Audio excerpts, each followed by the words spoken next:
Hello everyone, and welcome to my Royal Family official channel. I hope everyone is having a wonderful day. Before we begin, please hit the subscribe button and give this video a thumbs up. There have been numerous occasions in the last 2 decades when Prince William has been irritated with Prince Harry. Pre-Meghan, it began with various childhood squabbles in which his younger brother seemed to get away with murder, despite the fact that it was the future king who was punished by his parents. Then there were the drug scandals at school, which harmed the royal family's reputation as Harry's bad behavior escalated. Not to mention being caught on video calling an army colleague the P word, having naked pictures of himself in Las Vegas leaked to the American media, and fighting with photographers and his own security team late at night while drunk. Following Meghan, the Oprah Winfrey interview in which the Sussexes accused an unnamed member of the royal family of racism and claimed Kate made Meghan cry at that infamous bridesmaid fitting, as Prince Philip lay dying heightened his outrage and fury. But the catatonic rage that has gripped William in the last month in response to the publication of his twisted autobiography Spare, an effective character assassination on the heir to the throne, is nothing compared to this. According to my royal sources, the Prince of Wales is still baffled by his brother's book, which he believes will be the end of their relationship forever. Sure, time heals all wounds, but courtiers believe William is adamant that he will never speak to his sibling again. This is the volatile environment in which the new king expects his sons to reconcile in front of billions of people watching him be crowned. I understand that the coronation is Charles' day. But given that he is determined to have the Sussexes in attendance, an unwise decision based on emotion over logic that will overshadow the historic event, it is now up to the king to protect his eldest son.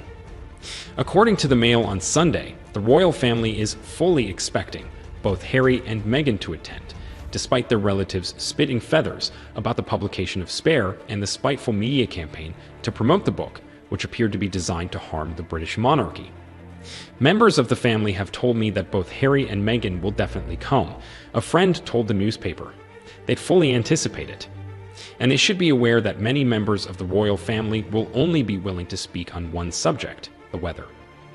That might be possible for people like Princess Anne and Prince Edward, who didn't feel the full force of vengeance and largely avoided personal attacks from Harry's poisoned pen, but it's a different story for William.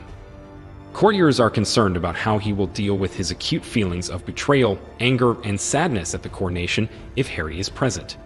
But I believe it is Charles' responsibility to find a way to keep William's comfort and dignity, despite the fact that he has done nothing wrong and has tried to put duty first in the most trying of family situations. William managed to do just that in the days leading up to the late Queen's funeral, even offering an olive branch to Harry and Meghan by suggesting a joint walkabout outside Windsor Castle after learning the Sussexes were planning something on their own, seemingly stealing the limelight as usual. But that is, in part, what William and Kate find most frustrating. The entire family worked so hard to include Harry and Meghan during the late Queen's mourning period, but it made no difference to their vile behavior in the months that followed. In discussions about how to coax Harry and Meghan to the coronation without any drama, including a wacky scheme to put their woke ally Justin Welby in charge of negotiations, William has raised the possibility of the Sussexes hijacking the official festivities with their own publicity stunt. The Prince of Wales is also well aware that Harry has tried to corner him and their father in an apparent act of emotional blackmail. Only reconciliation talks, including Meghan's apology, will begin to appease the Sussexes. But even starting that conversation is difficult given that trust has been shattered following the broadcast of their Netflix reality show and the publication of Spare, in which deeply personal conversations were printed verbatim but out of context in order to further Harry and Meghan's warped victimhood narrative. The recounting of painful and failed peace talks with a grief-stricken Charles and his 2 sons in the hours after Prince Philip's funeral, where he pleaded with William and Harry, "Don't make my final years a misery," was particularly heinous. To their credit, senior members of the family now believe that any communication they have with Harry or Meghan, whether electronic or in person, could end up in the public domain. Charles has less than 3 months until the most important date of his life. The king wants to think the best of his youngest son and Meghan, with whom he has always been extremely fond, but William and Kate know the truth. Harry and Meghan want total destruction, not a compromise. So, if Charles continues to believe that including the Sussexes at the coronation will cause no harm, he must ensure that the Prince of Wales is completely shielded from any form of forced reunion or conversation, public or private. Of course, it's heartbreaking that Harry and Meghan's relationship has deteriorated to this point, but it's entirely their fault. Skip the coronation and celebrate Archie's birthday in California is the most convenient option for everyone involved. But if Charles is dead set on the Sussexes seeing him crowned in person, he must spare no effort to protect the feelings and reputation of helpless William and Kate. Prince William was reportedly amazed by Prince Harry's decision to share the story behind the Duke of Sussex's notorious Nazi costume at a fancy dress party when he was 20 in his memoir. According to Australian royal commentator Danielle Elser, one of the reasons why the Prince of Wales was reportedly particularly shocked to see Harry recounting behind-the-scenes details about the Nazi costume saga dating back to Halloween 2005 in his best-selling memoir may have something to do with Kate, the Princess of Wales.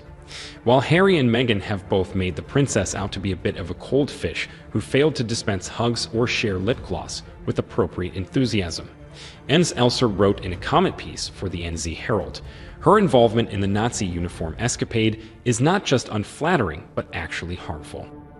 This reported involvement in Harry's decision to wear an extremely offensive costume is a much more serious charge than all of the bad press and criticism Kate has received over the years. The Duke of Sussex claimed in his book, Spare, that William and Kate played a minor role in his ill-advised decision to wear a Nazi costume to a private gathering. The pair howled when he showed them his deeply offensive outfit chosen for a fancy dress party he wrote in his 416 memoir, and gave him the final push that convinced him to wear it.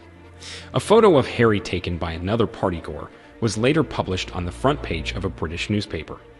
In his memoir, the Duke described his feelings of shame and how he educated himself on the Holocaust in the months that followed. Thanks for watching if you like this video, so please don't forget to subscribe my channel and don't miss any updates.